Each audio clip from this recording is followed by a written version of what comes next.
Andrew Gilligan is a senior fellow at Policy Exchange. He's also seen the report and joins us now. Andrew, good morning to you. Good morning. Was it reasonable to do this? I mean, it strikes me Keir Starmer said it relatively recently, that the world is changing, technology is changing, how we define a terrorist is probably changing. Is something like this sensible in intent before we get to the detail? I think probably yes. And you heard Keir Starmer say after Southport that that there was a new form of terrorism, in his words, this ideologically vacant young men who are just obsessed with violence. Now, and I think I very much think that what the Sprint said, this review that we've been leaked said, was influenced by the events of Southport. But I think the risk there, as others have said, people more expert in counterterrorism than me have said, it risks confusing extreme violence with extremism, or extremism with any shocking crime or bad belief or nasty social phenomenon that we are worried about. And in fact, what extremism is and terrorism are things which intentionally threaten the security of the country and its democratic institutions, its democratic values, and trying to widen that definition out massively, as this did, creates a huge risk that it swamps already stretched out counter-extremism staff, counter-terror police, with thousands of new cases,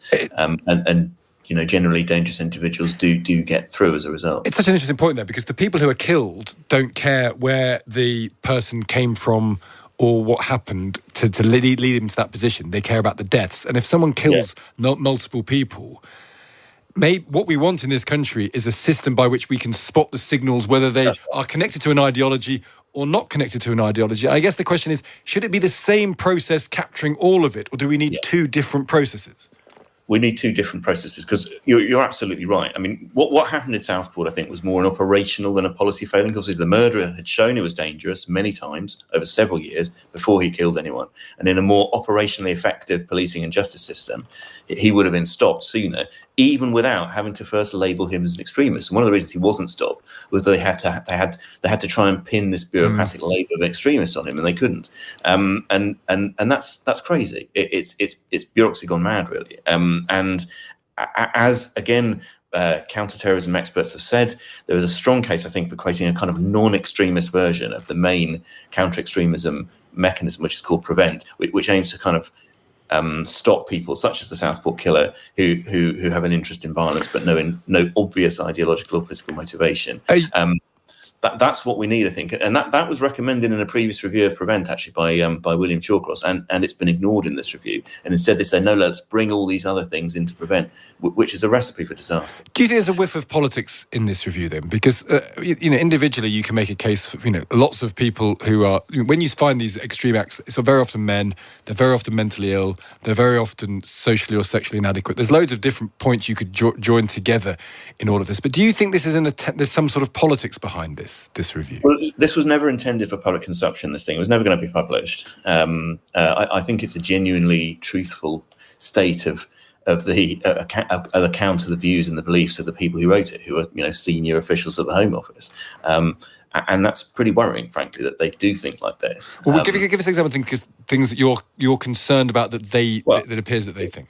The problem with the core problem, I think, is not just that it expands extremism into a vast constellation of things, many of which aren't really extremist, and overloads the police and counter-terror, or threatens to overload the police and counter-terror apparatus. The second problem is that it massively decenters what is the main extremism threat, Islamism. The police figures show that 80% of police counter-terror work is Islamist related. 94% of deaths caused by terrorism in this country over the last 26 years have been Islamists. The responsibility of Islamist terrorism, 6% responsibility of far-right terrorism. Those are the two threats we should be looking at, the main two threats. I'm not saying we shouldn't be alive to the arrival of new ones, but the new threats are nothing like as serious as those two. And my worry, in the last 20 years or so, there's been a massive concerted attempt by lots of bad actors, pressure groups and people like that, to delegitimize PREVENT, to kind of claim that Islamism isn't very serious, or at least it's no more serious than any other form of extremism. And the report seems to have fallen for that, and it's really dangerous. I'm really glad. I'm delighted, frankly, that the Home Secretary has disowned it. But I hope that's really true, by the way, because only yesterday afternoon, when journalists first went to the Home Office for comment on this, it said, quote, "The findings from the Sprint," that's the leaked report, "have not been formally agreed by ministers, and we're considering a wide range of potential next steps arising from that work." Now, that was a statement they gave to PA about lunchtime yesterday.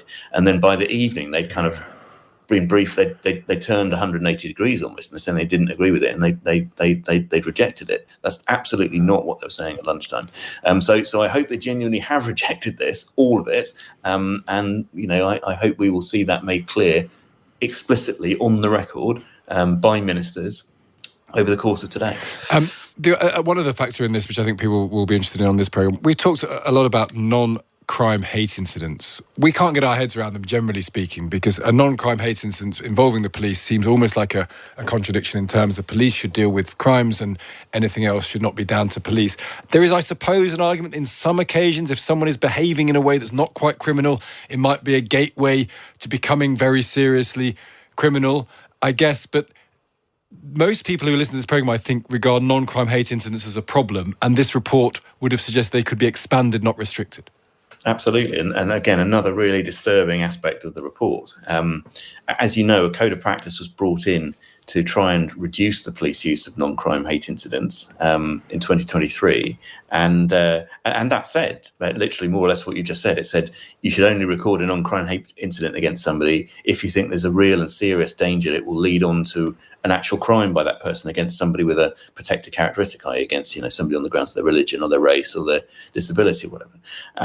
And that was meant to stop the way that police have been recording NCHIs against like children who call each other names in the playground. And, I was astonished to read last night, didn't know this till last night, that Amber Rudd, who's then the Home Secretary, she had a non-crime hate incident recorded against her, or somebody complained against the speech she'd made. This is idiotic and obviously an enormous waste of police time and potentially chilling to freedom of expression, because it's not a criminal record, but it does go down on your record, and it can be revealed by an enhanced disclosure and barring service check. So it can actually have an impact potentially on some forms of employment. If you want to be a police officer or you're working with children or something, it comes up and somebody might decide not to give you a job as a result. That is chilling. And also, there's this question, as you were saying, about finite resources. The police can't do everything, and therefore they should prioritise the things that matter the most. Just finally on this question of policing, Andrew, two-tier policing is referenced in this as a far-right trope. Now, it strikes me that it is a far-right trope. People on the far right, like Tommy Robinson, talk all the time about two-tier policing. So what's the problem with them saying that? Is it? Can you read genuinely that the implication is if you believe there is two-tier policing, you are somehow far right? When I think we all recognise that people on the far right do believe in that two-tier policing exists. Yeah. But just because the far right believes something, it doesn't mean it is itself far right. So, for instance, Britain First, one of the main far right parties, strongly supports electoral reform. So do the Lib Dems. It doesn't make the Lib Dems far right. And I think the fact that Tommy Robinson is saying something doesn't mean, obviously a lot of what Tommy Robinson says is revolting, but not. But accusations of two-tier policing have been made by people far, more respectable and responsible than Robinson, and they are undeniably true in some cases. I don't think we have a general system of two-tier policing, but quite clearly the grooming scandal, for instance, was two-tier policing. And that's been more in the sense that people were reluctant to pursue things in a straightforward way for other reasons. Well, in a sense, very clearly that the perpetrators would have been dealt with differently if they'd been white, and the victims would have been dealt with differently if they'd been middle class, and that's two-tier policing of the most undeniable kind, and that's been confirmed by numerous official inquiries. Now, that doesn't mean it's happening everywhere. But I think it's silly and defensive of the authorities to kind of claim that it's never happening, and anyone who says it is an extremist, which is what this review does. Okay. And actually, as you say, the heartening news for people who agree with you is that the Home Secretary has rejected it, but we'll see if that stays firm over the course of the day. I really want to hear her actual words today. I mean, we've heard briefings from various Home Office sources. I want to hear her on the record saying we reject all the findings of this report. Okay. Okay. Andrew Gilligan, great to speak to you. Thank you for joining us. He is a senior fellow at Policy Exchange.